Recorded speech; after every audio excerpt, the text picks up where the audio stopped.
in the ground with their feet and their eyes in the sky. They are the ones, sir, that do the surveillance on the border, the international borders of Iraq. This fighter is very unique by his social and psychological and military makeup. It is very important role and very dangerous. The 6th Division talked about the fast reaction. If we want to talk about that, it takes from the warning units, from the surveillance units. If they discover the enemy, and if they are always awake and alert, and they warn the other units, such as the air defense unit, it all depends on our information, the information that we give them. So those surveillance and radar people are always in place. Like since yesterday, since last year, we are in a constant fight against the enemy. Their expertise is always increasing. They know that they cannot get everything. If you ask him what do you need, he said, I have everything I need.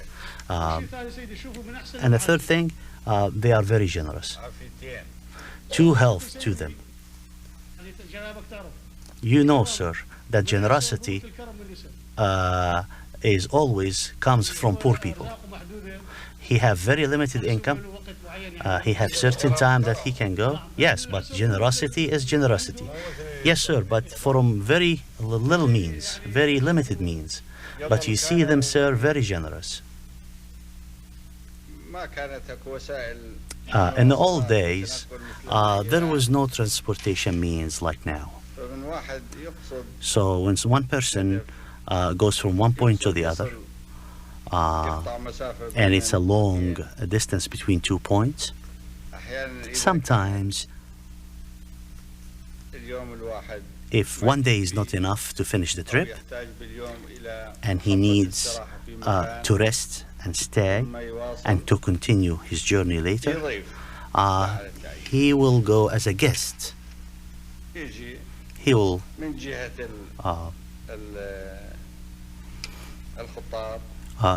come as a guest.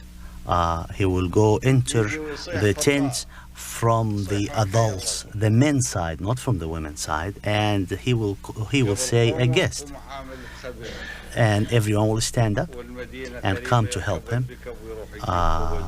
And it's not like today, you can drive the car and get bread. That's all what they have is a little bit of wheat, and they use stones to crush it and make flour. The woman, among her duties, will put the wheat in the mortar, and it becomes wheat, and whatever is available, according to what they have.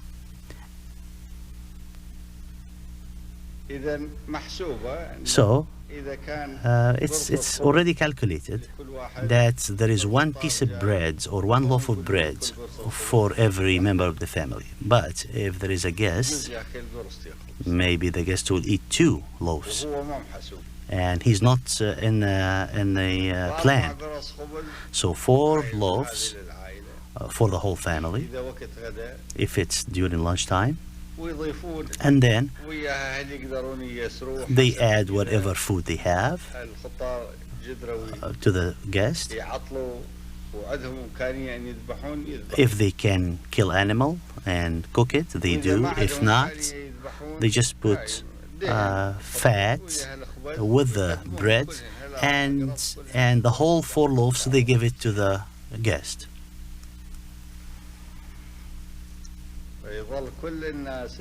So, if there are 2 guests, for example, they finish all the bread. So the family will stay hungry, waiting till the evening. And they skip a meal in order to make the food available for the guest.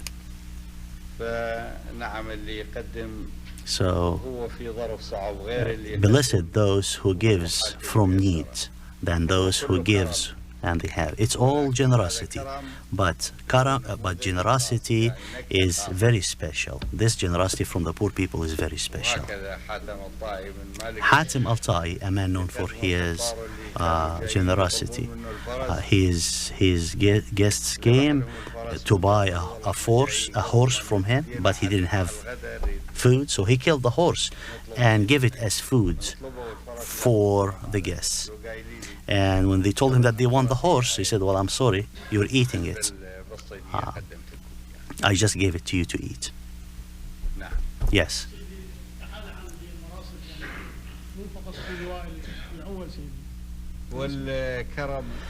Not only the third division is generous, sir. We are also generous. All generosity comes from good values and good behavior. Trust in the future. And the trust in the future comes from faith in Allah. We are all learning from your school, sir. I read the history, sir, and I read about your life and the last book that you wrote, a men and a city. And we understand what you're saying, sir, and we're learning. Guidance is from Allah. I would like to repeat a poetry. It says that Saddam put the good values in his pockets, and we are taking from it. Blessings to all the Iraqis. Thank you, sir. Health to you. Yes. Fighter, Brigadier General Amid Hay. Greeting from Allah to you. Dear President, may Allah keep you as an ammunition to our great Iraq. Peace be upon you and blessing. Peace be upon you and blessings too. It's a great honor, sir, to meet you today in this meeting and in this location.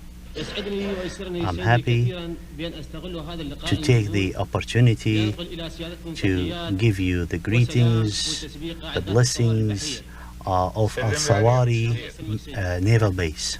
Thank you, sir. Please, greetings to them. From the commanders, from the fighters. This base that carried the name of the great battle of Al-Sawari between Arabs and Byzantines in 165 and 34 Hijrah, where Arabs achieved great victory over the Byzantines. It was named because of the large number of ships in this battle. The Arabs achieved great victory that allowed them to have complete control by their Arabic navies to control all the seas. The base was built in 2002, but despite the short time, the base was able to be prepared in a very short time and have all the needs that allow the base to get engaged in the battle under the supervision of the defense minister. All the needs of this base was achieved and received because the great leaders of our armed forces who worked side by side with us to achieve this goal. Al-Sawari base is ready, sir, to carry any duty that might receive. This base completed all the operations requested from it, like spreading around the water, the national water, and providing the supplies and the storage to the rest of the armed forces. We have the training and the maneuvers. You consist of infantry divisions. Are you continuing in the training? Yes, sir, we are continuing in the training. In Al-Sawari base? Yes, sir, in Al-Sawari base.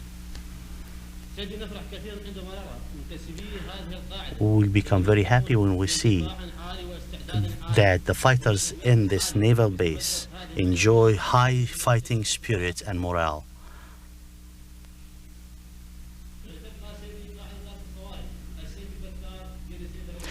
Our base is a very sharp sword in the face of our enemies, and the citadel to protect Iraq. May Allah